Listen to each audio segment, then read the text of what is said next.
Good morning, ladies and gentlemen, distinguished guests. It is my pleasure to be with you in Dublin today.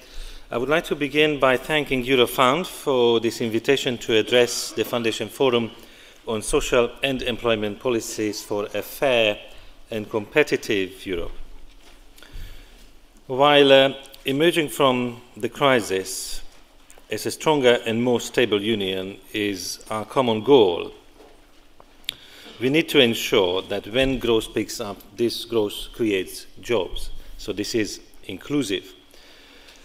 But still now, we are facing a social emergency in certain parts of the European Union, as also President Barroso put it in last year's State of the Union address. The crisis has led to growing risk of poverty and social exclusion. Since 2008, the number of people at risk of poverty and social exclusion has increased in 18 out of 26 member states. Not only do these trends run counter to European values of fairness and dignity for all, they also pose a threat to our societies, as poverty and social exclusion bring with them significant costs which are not only economic but also social, as the excellent recent Eurofound Quality of Life survey has also pointed out. The title of my intervention is Social Investment as a Way Out of the Crisis. But I do not intend to make such a lofty promise here today. What I do intend to communicate is that by investing in our citizens to develop their skills and capabilities and ensure their adequate livelihoods, we will be better equipped to emerge out of the crisis stronger, more cohesive, and more competitive in the long run. This is especially true as we are heading towards a situation of structural labour market shortages in the EU. With increased ageing and decreasing fertility, we will soon need all available hands on deck to sustain our budgets and preserve our quality of living. This is why the Commission will be presenting in 5 days from now the Social Investment Package. This package is grounded on the idea that social policies should empower people from an early age, strengthen their capabilities to adapt to risks such as changing career patterns, new working conditions, or an aging population, and enhance the opportunities to participate in society across the life course. Furthermore, it recognizes that social policies can yield significant returns over time and represent an investment for growth that is inclusive as well as smart and sustainable. The package will call for a strengthened focus on social investments in the context of fiscal consolidation without forgetting about the social protection and stabilization functions of social policies. Well-designed reforms should enable people to contribute to the economy and to participate in society, thereby helping to tackle the social consequences of the crisis and to achieve the objectives of the Europe 2020 strategy. The package will do this by presenting an integrated policy framework that makes the case for an increase in the sustainability and adequacy of social systems through simplification and better targeting. The fact that some countries have better social outcomes than others, while having similar budgets, shows there is room for improved efficiency in social policy spending. The package will give clear guidance on how to achieve this. Improving people's opportunities to integrate in society and the labour market by strengthening their skills and capacities is absolutely key. In this sense, social policies need to be a trampoline and not a fish trap, once in, never out. The package will therefore outline that support systems need to be targeted, enabling, activating, and in principle temporary. In the past, we have often focused on groups rather than individuals when designing our social policies. The package will give a new direction and stress the importance of a needs-based, individualized approach. Social systems should respond to people's needs at the moments needed. This already starts at a young age and continues throughout life. Think about it. The adequacy of future pensions depends on the human capital of those who are today children. Preventing and preparing people against life's risks reduces the future need for higher social spending to repair after hardships have happened. The Commission expects Member States to report on the enhanced focus on social investment in their national reform programmes as part of the European semester. The Commission will monitor progress in these reforms and, where relevant, propose country-specific recommendations in this area. And the Commission will also guide Member States in making the best use of the EU funds, notably the European Social Fund, for supporting social investment within the Member States.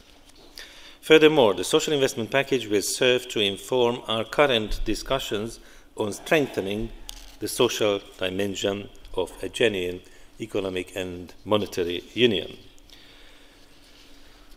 Ladies and gentlemen, if this crisis has taught us anything, it is the extent to which Member States' economies are dependent on each other.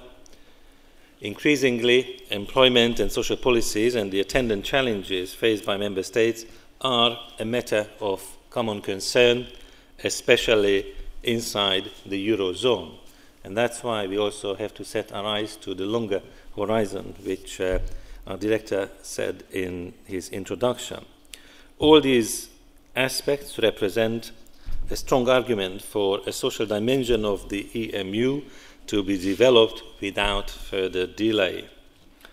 In December, the European Council mandated the President of the Commission and of the European Council to develop proposals and a roadmap for ex-ante coordination of major economic reforms, as well as for solidarity mechanisms to enhance these efforts.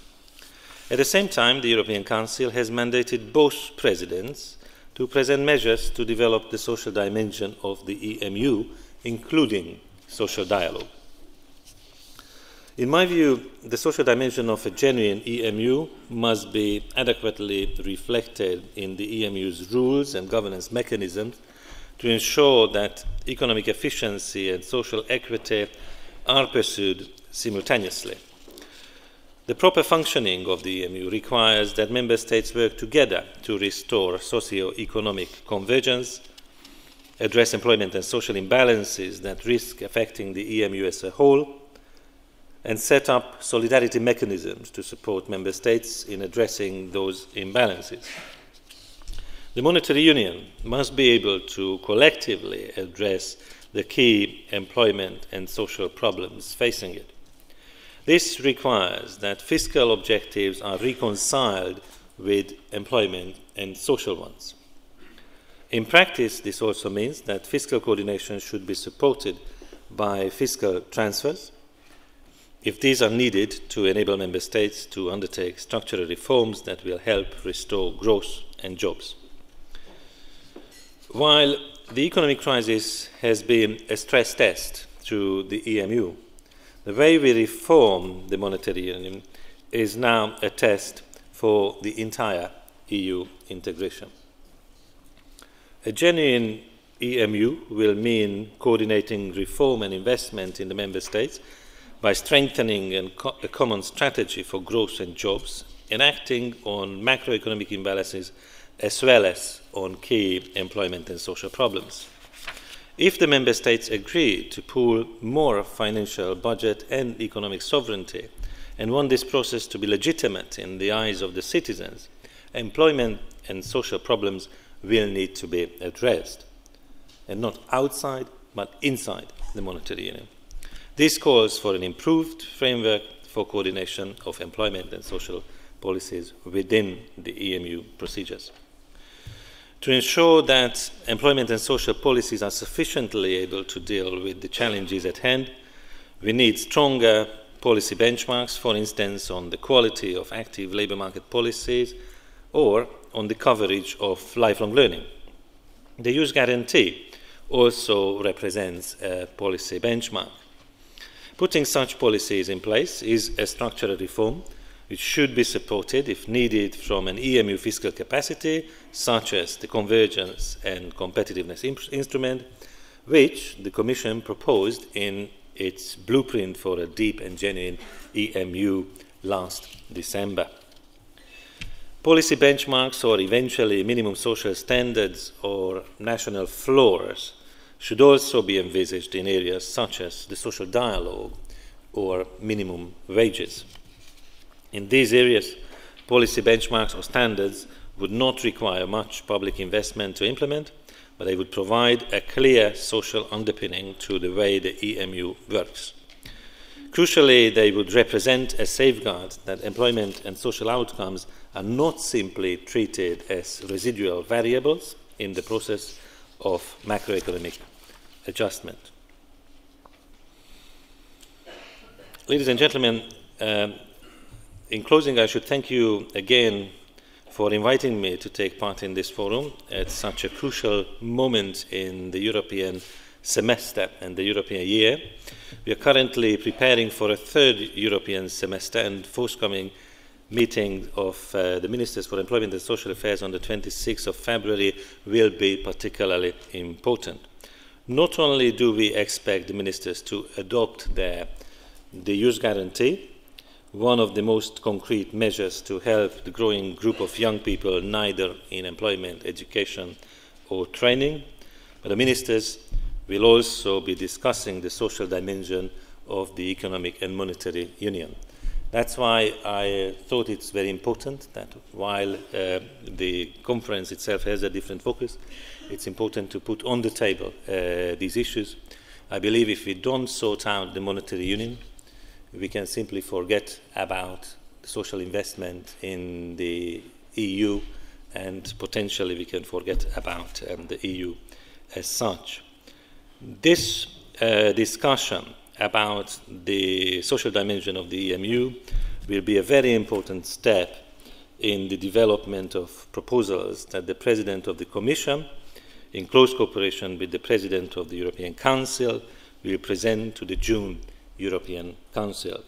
I very much hope that today's conference is thought-provoking and informative from this perspective as well. I thank you very much for your attention.